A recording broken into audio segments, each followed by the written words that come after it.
Imagine if you lived in the Ice Age. One wrong move could put you face to face with a beast 10 times heavier than a truck. Unlike the worries we carry today, Earth's distant ancestors existed on a ruthless stage, where every broken tooth and every scar etched into bone was the mark of a battle for survival. What we see in museums are not just dry bones, but stories written in blood and flesh by predator and prey alike. Fossils preserve moments of action, dinosaurs locked in their final strikes, the tale of a Stegosaurus piercing its enemy, or amber trapping tiny warriors mid-fight, challenging the idea that evolution is a slow and gentle process. So how did these battles shape life itself? And why do their echoes still resonate in our DNA today? Today we dissect the death struggles of prehistory, where survival instincts intertwined with the laws of evolution, and fossils became the cameras that preserved those fierce memories. Hell Creek, the eternal death match. 67 million years ago, the land we now call Montana, USA, was a world on the brink of its end. The Hell Creek Formation was not barren wasteland, but a lush subtropical coastal plain where life flourished on the very threshold of extinction. This was one of the last great dinosaur ecosystems, a final explosion of life. It was an astonishingly crowded world.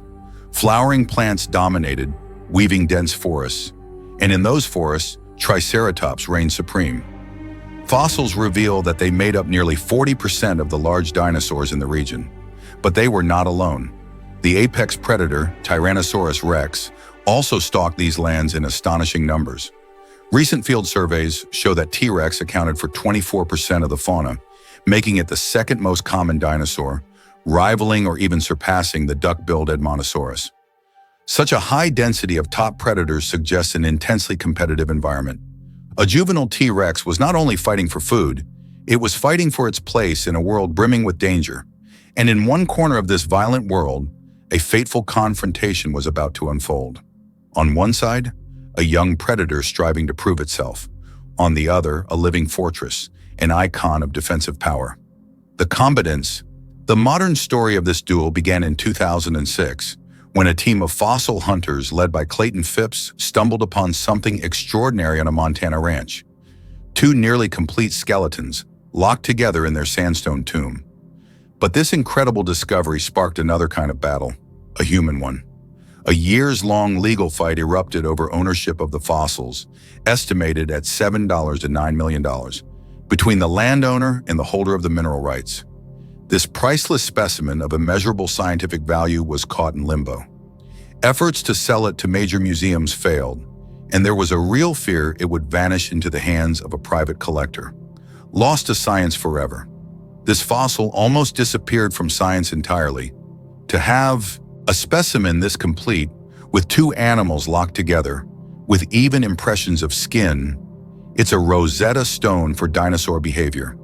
For it to end up in a private collection, unstudied, would have been a tragedy on a colossal scale. After years of dispute, the dueling dinosaurs finally found a permanent home, allowing scientists to begin unlocking their story. The evidence is unmistakable.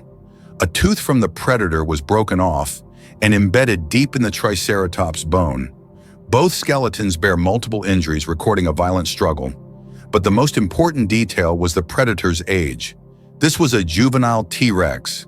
Biomechanical analysis revealed its bite force, around 5,641 newtons, was only a fraction of the 35,000 newtons of an adult. It lacked the bone-crushing jaws that defined its parents' hunting style, which meant this young T-Rex had to hunt differently and far more dangerously. It could not end a fight with a single lethal bite. Instead, it relied on swift, slashing attacks to open deep wounds, hoping to bleed its prey out, a risky strategy that forced it to face massive, well-armed opponents head-on. This fossil is not just a battle, it's a coming-of-age story that ended in tragedy, a harsh lesson in life and death within an unforgiving world. In other words, this was the prehistoric version of a young rookie stepping into a fight far above his weight class. And unlike a video game, there was no respawn. Imagine it, a juvenile T-Rex, like a newcomer on the field, squaring off against the iron-walled defender that was Triceratops. You already know how that ended. The Jurassic Arms Race. Nearly 90 million years before the duel at Hell Creek, another evolutionary arms race was underway. In the drier world of the Jurassic, an iconic pair of rivals shaped each other's destiny: the predator Allosaurus and the mobile fortress Stegosaurus. The combatants. The main weapon of Stegosaurus was one of the most fearsome defensive systems in the history of life: the spiked tail.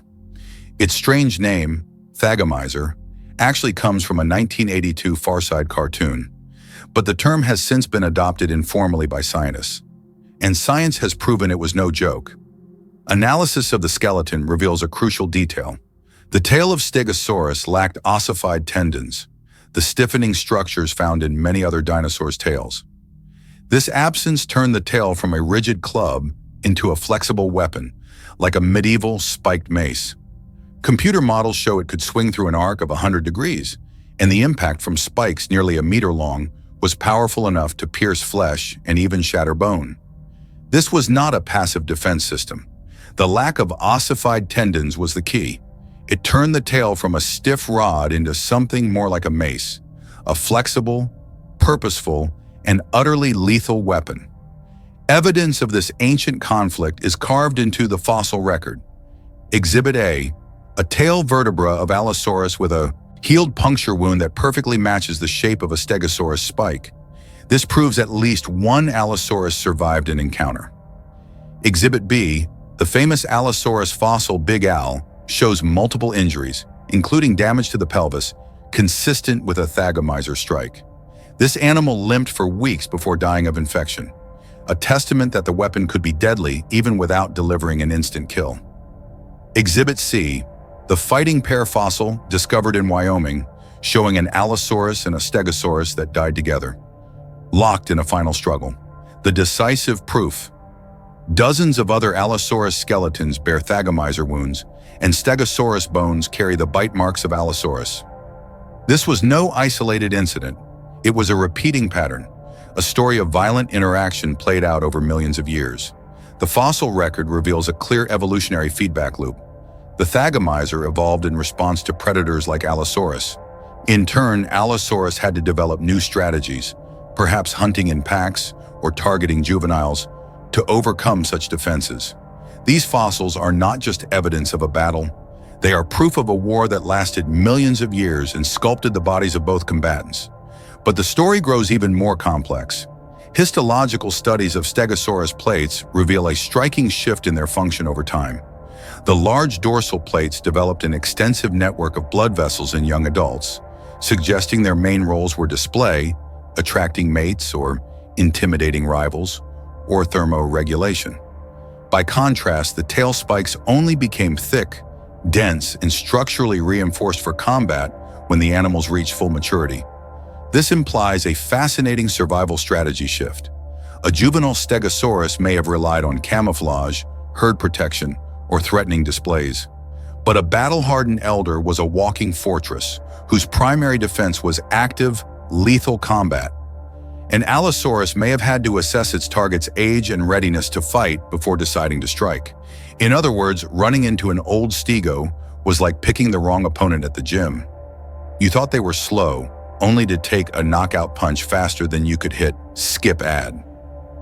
Amber, the lens of ancient wars.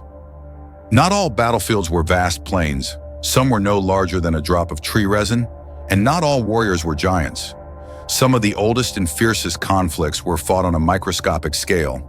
In these frozen droplets of time, scientists have uncovered direct evidence of complex social behavior. Ant warfare. Two different Cretaceous ants, Gerontoformica tendir and Gerontoformica spiralis, locked in combat, one biting the neck of the other, preserved forever. The earliest societies, the discovery of the oldest known termite casts, a winged reproductive, a soft-bodied worker, and a hard-headed soldier of Krishna Termes Yoda. Alongside them, the giant soldier termite, Gigantotermes rex. Previously, our evidence for insect casts only dated back 20 million years. This amber pushed that number back to 100 million years. It proved that complex societies with specialized roles for defense, labor, and reproduction were already thriving in the age of dinosaurs. This was not just an ant, it was an army. To study these exquisite fossils, scientists employ advanced imaging techniques. Electron microscopes allow them to peer inside the insects, revealing astonishingly preserved soft tissues like muscle fibers and tracheae. Immersing amber in glycerin reduces light diffraction, allowing a clearer look into the world trapped within. These amber fossils reveal that complex social behaviors, including organized warfare and caste systems, were not recent evolutionary developments, but ancient strategies that gave massive survival advantages. The presence of distinct castes in termites and interspecies, conflict in ants are hallmarks of high-level sociality. Finding this behavior perfectly preserved from 100 million years ago is profound. It means that the evolutionary path of cooperation, specialization, and organized conflict was already deeply rooted and successful. These tiny fossils prove that the same principles of resource competition and territorial defense that drove conflicts among dinosaur herds were also driving clashes among insect colonies. It is a universal principle of life, playing out across vastly different scales in astonishingly similar ways. In other words, whether it's a dinosaur weighing dozens of tons or an ant the size of a dust speck, the story of claiming land and defending territory plays out the same.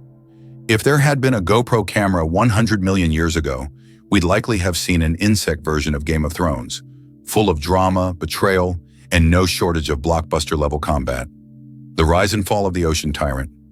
The greatest transformation in mammalian history did not begin with a roar, but with a hesitant step into the water.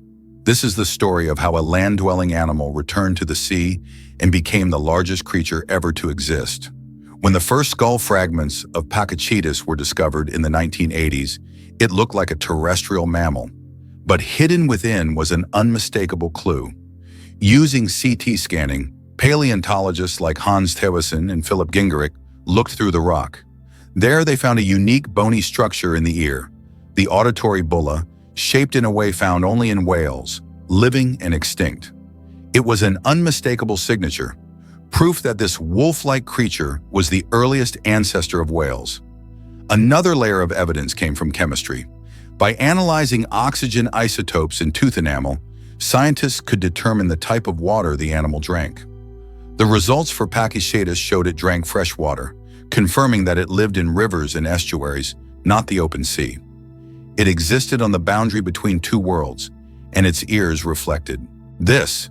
They were a compromise capable of hearing both in air and underwater, but not excelling in either. The conquest of the oceans by whales did not begin with flippers or tails, but with a revolution of the senses.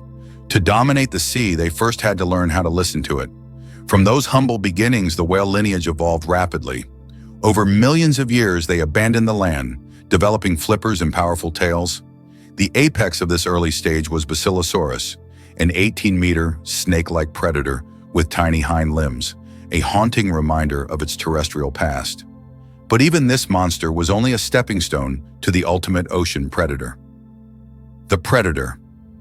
For nearly 20 million years, Megalodon ruled the oceans, but no dynasty lasts forever. Its downfall came not from another creature, but from the planet itself. Around 3.6 million years ago, Earth's climate began to cool.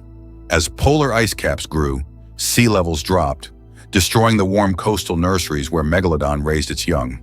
More critically, its main prey, baleen whales, adapted. They began migrating into the nutrient-rich polar waters that had newly formed. But Megalodon, a species dependent on warm seas, could not follow. Its greatest strength, its colossal size, became its fatal weakness. The ocean's ruler starved, a victim of change. The battles written in fossils answer a fundamental question. Evolution is not a gentle stream, but a series of violent collisions between predator and prey. They show us why some species survived, while others vanished forever. From colossal skeletons to tiny shards of amber, nature has preserved millions of years of life's war soundtrack. And they remind us, nature is not a place where the strongest survive, but where the fittest endure.